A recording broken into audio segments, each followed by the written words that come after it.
Hello and welcome to the D&D 420 podcast. This is a show dedicated to helping you become a better dungeon master.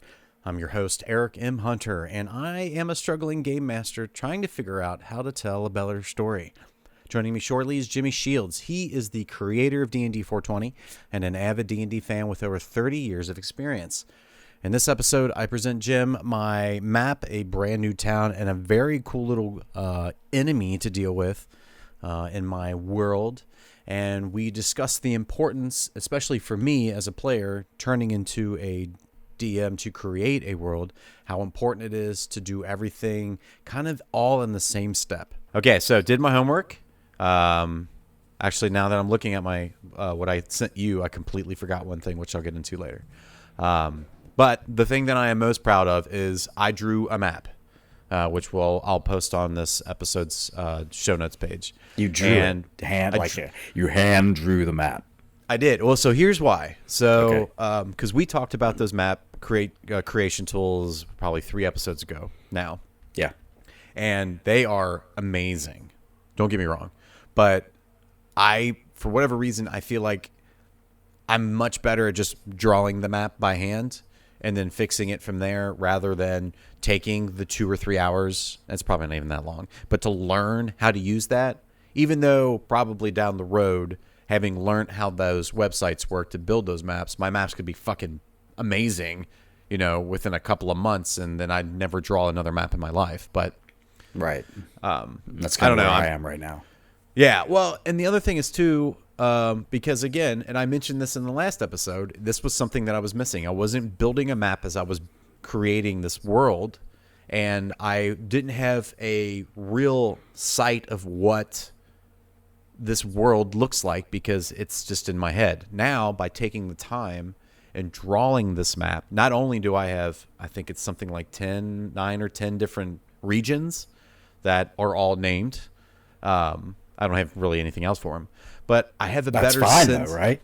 That's fine. Exactly, yeah. Like I've got room to work on now. Yeah.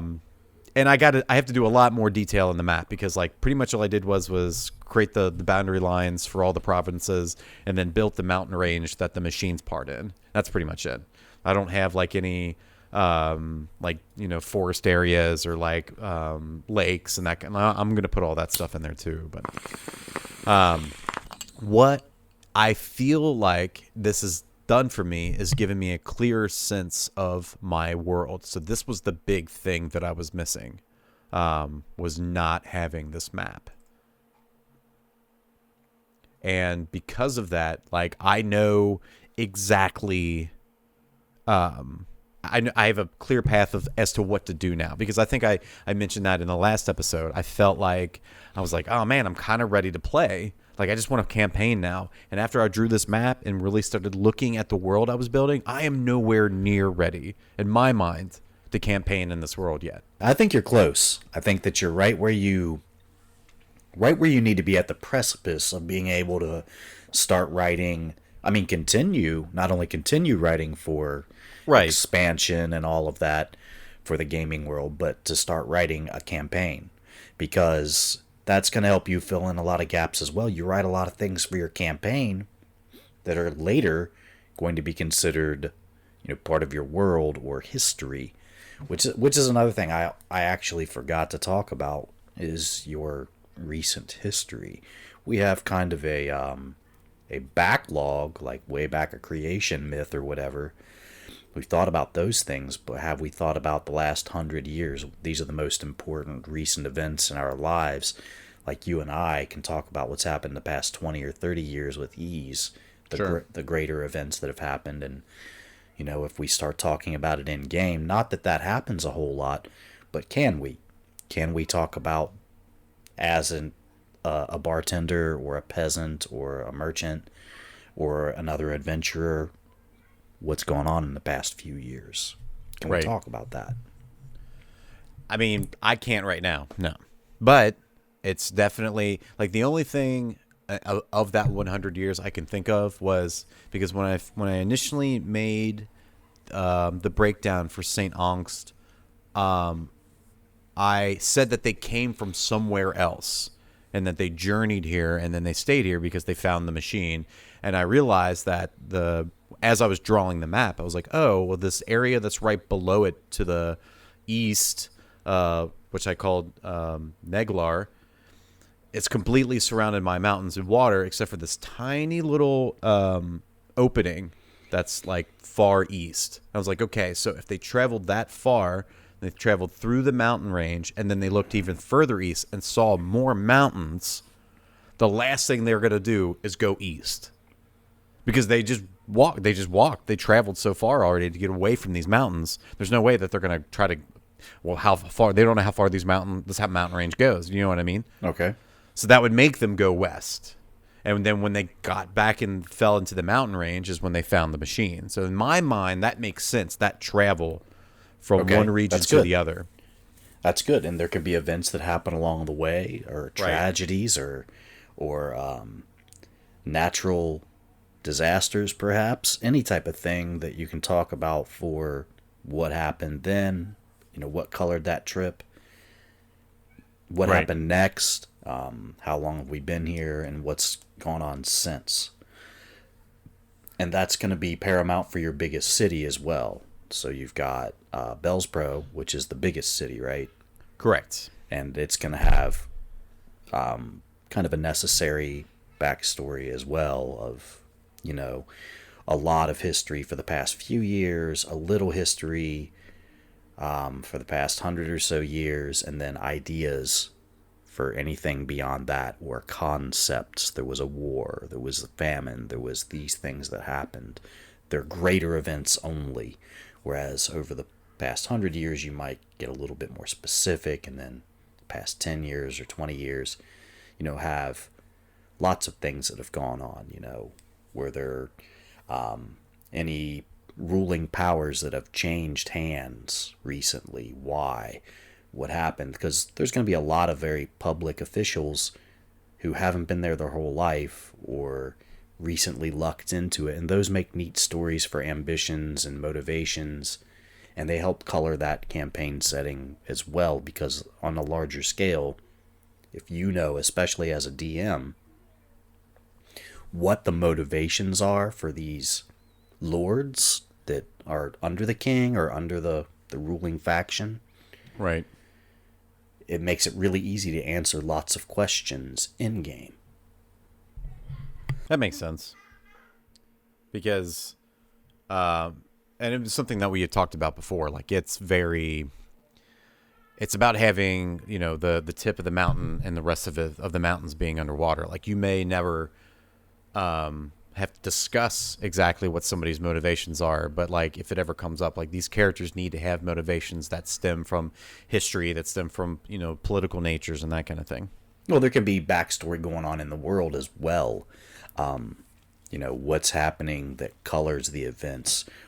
So are you leaving a town that's just a simple farming village to go adventuring, and you go by the king's city and it's a simple Renaissance city? It's generic, without having been at war, having a reason for this guy to be there, or a reason that the captain of the guard earned his stripes, or a reason that the grand vizier, the primary advisor to the king, how he got to his place and how long he's been there and who he's affiliated with. These are a lot of deeper things that aren't things you start with, but those things are things that you'll color in as you build your campaign. You don't necessarily want to do too much right now, or you'll drive yourself crazy. Leave that space there. Leave it. If you have cool ideas, you can plug them in during campaign building, or if you still leave a few blanks or little missing pieces here and there, that's okay. Maybe a character writes a backstory, or a player writes a backstory for their character, and you go, oh my gosh, I don't have anything for my Wizards Guild, and that's awesome. What you came up with was beautiful. Can I just expand on that and say that's who you work for? And they've created it then, and they've helped come up with something you never would have. That's why I feel like coloring in those blanks is so good during campaigning. Yeah, that's what gives the flavor of the world, because, again, we talked about this before, but I think it bears repeating that why would you create your own world if it's just going to be like the one in the book? if it's gonna be like the one in the handbook, then you might as well just play the one in the handbook, because it's all the work is there. Like there needs to be something very interesting, and you need to to take the time to make that this world really feel flush and lived in and full of life. Actually, I have another method we were going to talk about either next week, or maybe we'll get to it today. Could we do it today? This might be a good segue. Is the plagiarizing method, because you've done a lot of work, Eric. How long have you been doing this now? 2 months? I mean, just yeah. Oh, yeah. Okay. Yes. So you've been working on it for a couple of months, 6 to 8 weeks, we'll say. And you've been doing quite a bit. I mean, it's consuming your time, right? Sure. Yes. My wife no longer knows me. My kids forgot that they've had a father. Right. See, that happens. It's getting bad. That happens. So, but I mean, it does take time, and it takes energy, and it takes thought process, and sitting down and writing. It takes all that stuff. So there's another method. Say, plagiarize the game world you like. And if you want to do some creation, you just rename some things, change things around, use a different landmass, change some of the people. Because if you like writing storylines on your own and you don't want to use pre-written modules that take place in some other world, then this is the easy way to start today. Right. And you just change things as you need to and just plug them into your world. I mean, rip it right off. That's what it's there for. That's, take my Wilderdark campaign setting and change it up. Take a piece off. That's how it actually came from the Underdark. I mean, it sounds exactly the same. It's the same thing. I completely plagiarized the Underdark, gave it breathed a whole different story into it, and cut ties off with the surface world and made it my own, made it unrecognizable. But I basically started with the Underdark, Menzoberranzan, the Dark Elf city. Yeah. So, or Menzoberranzan, I don't know how to say it. Yeah, I don't know how, man. It sounds fine. Either way, both are probably wrong. Only one person truly knows. R.A. Salvatore. That's right. Get him on Twitter. I'm sure he'll tell you. Yeah, I'm sure he would. Anyway, what was, I don't even know what I'm talking about now. That's what happens. Plagiarizing. Plagiarize the world to death. Change the things you need to change, but keep most of it the same. When you're at a loss and you don't know what to say, you can always go back in the book and find out and use that lore. And it's there for you to steal, to rip off, to beat up, to play it exactly how it is, or play it not at all. If you're going to run a campaign setting, the problem that happens for me is the players may know more about it than me. And I don't like reading other people's campaign settings as much. Right. Not as much as I like writing my own. I mean, it's okay. I like glancing through them, and I like picking pieces and saying, hey, man, you did this beautifully, or what have you. But I really just don't like memorizing all that lore when I have this sprawling world in my head. And a lot of people have that, but don't have the time. So if you just rip off Greyhawk, or if you rip off Dark Sun, or go back and do a setting that's what they're doing right now with 5th edition. They're using old things and rehashing them. Strahd is back. The Salt Marsh is back.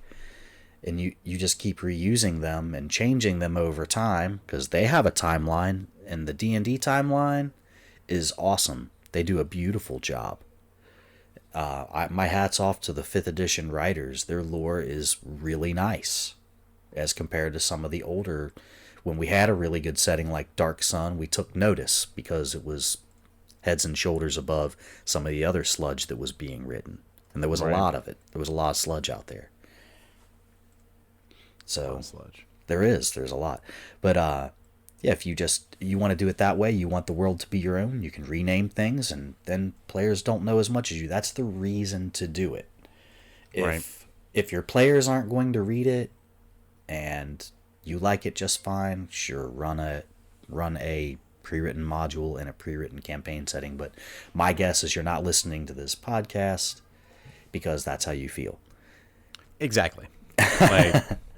I mean, If in case you haven't noticed, I've labeled every single one of these episodes as world building dash. Like it's so Dash stuff that we got high and talked about. there you go. It's funny that you would even mention plagiarizing because I completely plagiarized the map. Well, not plagiarized, I guess. I Borrowed? generated a map randomly using one of the. I wish I could remember which one it was. I could probably look it up real quick. I'll link it in the show notes. And I saw that. I was like, oh, this is exactly what I'm looking for. It's kind of this landmass that's all together. There was a ton of regions. So I was like, this is way too many regions. But it's like everything was very interesting looking. And then I just did that thing you did when you were in school and took a blank piece of paper and my pencil and just kind of like with my eyes, I traced the map on my computer and then did it with my hand. Do you know what I mean? Sure. And then made liberties because unless if there's something very specific that I was going to say like, oh, well, okay, there's a break in the land here because, this meteorite fell down or something like that. I can just easily rope in, I could easily just write that in somewhere. But like when it comes to like the general landmass, I didn't have like a whole lot of reservations as to what was required. You know what I mean? Sure. Yeah, I want it to look cool. Yeah. And that was pretty much it. Like I wanted it to look cool. And I think it looks pretty good. I mean, again, I got a lot of work to do, but I think it's got a lot of potential. I think it's good just for, say, showing a group during a campaign of like, okay, here's where you are. And it's like, all right, cool. It's like, yeah, so, when we talk about Bellspro, it's over here. When we talk about Westbridge, it's over here. Like you have an idea of like traveling distance. And, at the end of the day, that's for me anyway, as a player who plays, not necessarily with miniatures, but more just like, in the mind's eye. That's enough for me. You know what I mean? Like I just need to know how long it's going to take us to get over here so I can quit asking people. How long it'll take us there? It's 2 days. All right. I know that now. It's 800 miles or whatever. I can tell you this, that when I first started DMing, my maps were as simple as dots and shapes. Dots represented, this is a city or a town, and the shapes were roughly like, this is the kingdom or whatever. And I only used it so that I could describe the mind's eye detail to how long things took. I didn't show it to players at first. I didn't do those things. And you can easily make that kind of map if you don't want to have. Here's the thing. If we went back to Renaissance times, how good do you think their maps were compared to what we have now? We're drawing these maps and we're saying this is accurate. This is exactly how far it is. This is what the landmass looks like. Exactly. Yeah. But that's using magic maybe, but now you're talking about all these magical cartographers and stuff. How does that exist? Is that in your world? Did you think of that? Is it there? If you got these gorgeous maps, include that in your world. If the player has access to it, you're picturing your character looking at it. If they have that, put that into your game world. Make it make sense. If your character can look at this extremely accurate map that's down to the mile and shows you all of the formations in perfect form, then make it make sense. Otherwise, they aren't pretty maps. They're kind of goofy looking, if anything. So that makes sense. So, I have actually had a really good friend, Jeremy, who played a character who was a cartographer, and he had his own cartography business, where he loved to explore territories and map out the regions, and he was really good at it and sold his maps far and wide. He even had a cool name for it. I just can't remember what it was. It's got to be a cool name. He was a ranger. Of course, he was a ranger. So, add that lore into your world if those maps do exist. Otherwise, they're merely for reference, and your characters may not be looking at maps of that quality. Right. So think about what kind of map you want to do. Obviously, I like to make my maps beautiful, and it is part of my gaming world. Yeah. And I show that in the style of maps that I produce for each area, what type of maps the people there have. So each one looks wildly different. kind of did that on purpose. So, but yeah, so I mean, it's, but yeah, so building the map is just, that was what I was missing. That was the linchpin. That was the missing factor that was kind of holding me back from to continue building this world. So. Yeah, and I like that you use, they headed this direction because that was the only direction to go, and then they ran into mountains, so they went this direction, and it tells a story. The map starts telling the story for you. Right. And some of these other choices that we're making start to tell the story for you, and that's what we're looking for. We're looking for those points of inspiration that help move us forward as we tell these stories to our players. So yeah, I mean, it's so if I obviously any kind of takeaway was definitely build the map as you're building the world, because it gives you an idea. Because it as any good adventurer, once you create enough of what you already know or have already done into the map, and you've got all this white space, you're like, I wonder what's over here. And it's like, well, let's figure out what would be over here. And then you kind of build from there, which goes into my other 2 pieces of homework, which was created another town or whatever city. And then the other was having a bad guy, or like what did you call it? It was like a beast. Did they have I forgot what you called it now, but it was like just that danger, that beast, the to fear within the world. Yes. So I created an area, which again you can look at the map and on the show notes of Oglad, and it's one of the biggest areas. I made sure I made it to one of the biggest areas, and Oglad is my description is it's mainly covered in forest and grasslands. Oglad is fairly undocumented to the indigenous population in the area that are known as the Oglandans. There's freshwater springs scattered throughout and would be considered by some a vacation paradise. Adventurers will sometimes journey into Oglad seeking for ancient treasure and the scraps of the Oglandians as trophies, but the area is heavy with wildlife, vegetation, and some sort of that's still foreign to some of the surrounding areas. And then the Oglandans are basically just I said that they were basically orcs, but or ogres. Sorry, what the hell was that? Orcs, ogres. They're basically ogres, but feral and animalistic, and they use crude tools like spears, sharpened sticks, and rocks to fight with. They don't speak in any sort of tongue that is recognizable by the surrounding folks. They are bipedal, but will run on all fours to shorten the distance between their foes. Many times they attack in small groups and are constant without really thinking through a battle plan. They seem to have some sort of affection towards one another, but the survival of the band will sacrifice one another if there is no other alternative.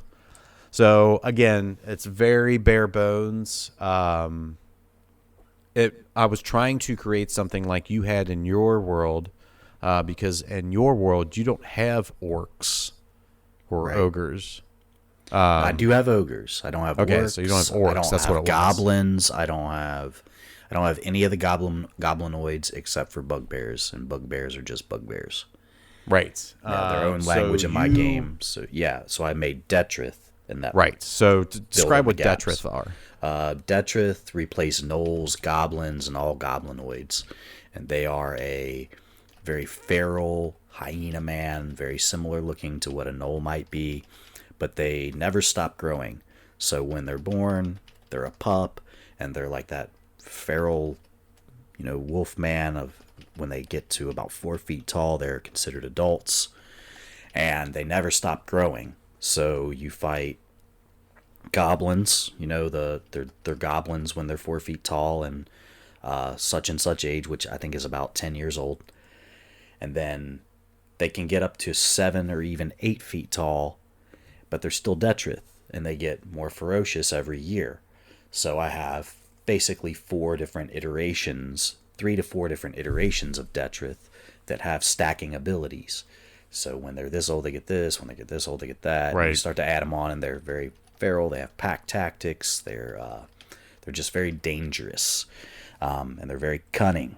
They're wild. They operate similar to like a wolf pack, and they use these really primitive weapons that are very cunning.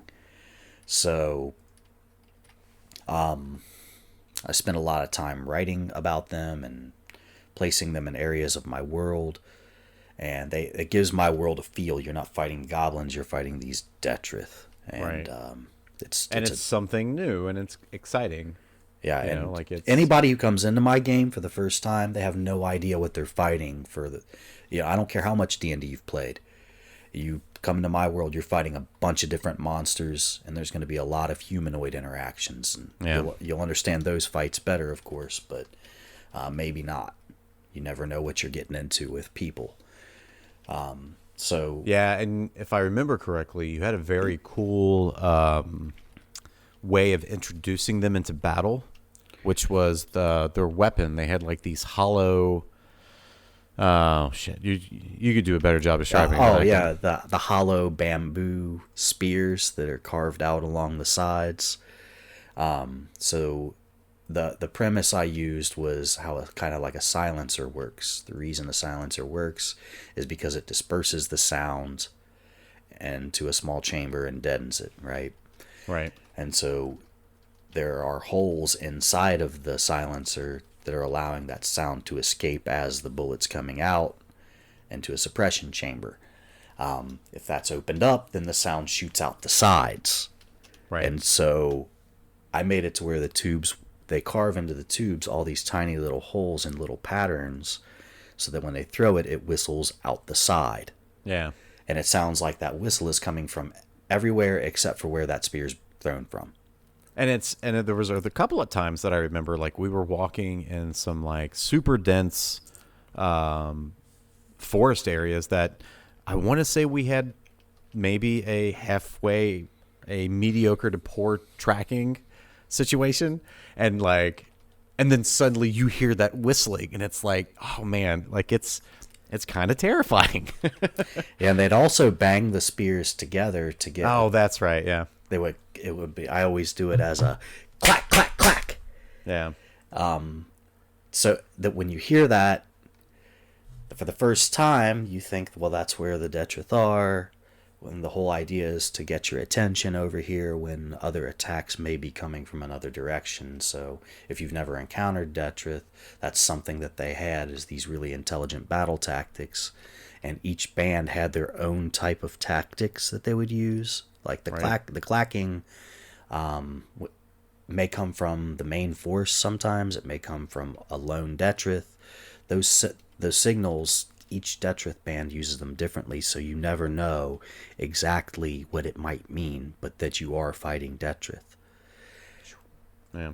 And so yeah, it was something else. It was a lot of fun creating them and getting their tactics down and giving them the abilities throughout the different, because I've had Detrith around since 2nd edition. So okay. So they exist in several editions and several forms. And they're a little different each time, which is cool, and I'm really enjoying the 5th edition version of them that I've just created over the past year or so. But yeah, it gave a totally different feel to what you're fighting. It's something I understood and something that I really enjoy doing. And you can do the same thing. Arguably, you don't need to reinvent the wheel. Some people might say I'm doing that, but when you're playing with people who basically have PhDs in D&D, it's nice for them to get to fight these type of monsters, and I enjoy creating it. I enjoy the storytelling aspect of creating these monsters and the backstory for them and all that stuff. So it's something new, it's something fresh, and even though now that some players have played in my game world for 20 years, I'm sure they still really hold a dear spot in their heart for these Detrith. You've been fighting them now for what, 12 years? Oh man, it's been at least. Yeah. It's been a long time. And that's always the first encounter in my games. Not always, but often enough. That's the first thing you're going to fight, some Detrith. And I like it because it's, it's just like, I don't want to say I was getting ready to call it basic, but it's not basic, but it's like it's a solid creature. It's not technically super obvious as to what's going on, but there's also not a whole lot of like, quote unquote surprises. There's not somebody they're not going to have like a magic item or something crazy like that. You know what I mean? Like, But yeah, it's just like a good, solid, like, it's all about the numbers. Like, the more you have, the harder the fight's going to be. You know what I mean? And the bigger they are, the harder it's going to be. Yeah. So I was trying to create something like that, was what my plan was. Cool. But again, it's bare bones. I got a lot of work to do, but... The reason and let me give another reason for doing this, other than it's new and fresh to people who have fought goblins their whole lives as players. The other reason is, man, it was just on the tip of my tongue. Stoner moment. What was I going to say? I had a whole thing and that did my lead up. That happens. It does. Oh, because I feel like the D&D books, you have all these books full of monsters, and if you put them all in your world and you try to make it make sense, your world is either cluttered or huge. Mine is neither. Everything makes sense, and so if we're adding monsters to a world, in reality, if we want it to really make sense, we start adding dragons, and we start adding beholders, and mind flayers, and bugbears, and goblins, and kobolds, and all these other things, aboleths. You start adding all of these things into a fantasy world, your ecology is fucked. A real world ecology doesn't exist in the same way. You have to change it completely. And, like, to think of all of the ways that's going to work and be realistic about it, it's going to be very difficult. Man. So if you're creating a game world and you're adding all of these things in, that's something the writers for Wizards of the Coast have all the luxury in the world. Is they're on a team. They get to confer with one another. Right. They are paid to do it for 40. If I had 40 hours a week, sure. Oh, yeah, totally. I don't know how those guys get paid. I don't mean to assume, and I apologize if anybody hears this and's like, oh, that's not how it works, bud.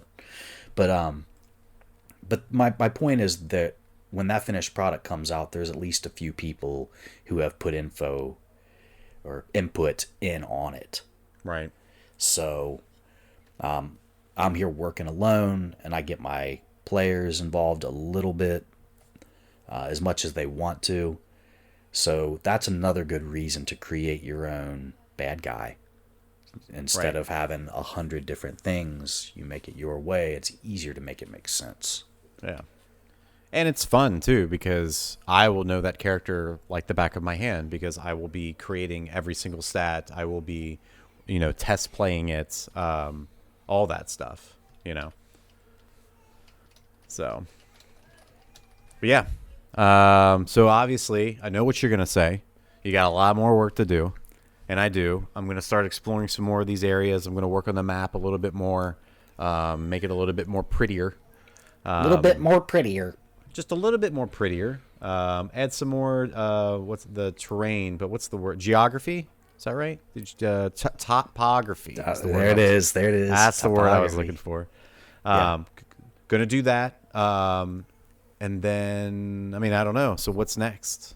Well, start just adding flavor. Now you're just seasoning at this point. You're still going to continue to build societies and cultures and things around the world. But the rest is, like I said, campaigning and history.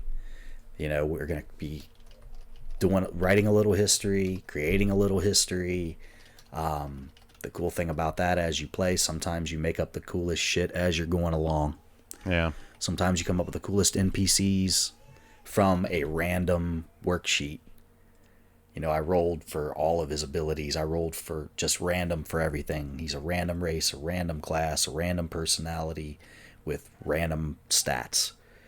And he turned out awesome. That happens so often. I highly encourage people to try making NPCs that way, make them random as possible.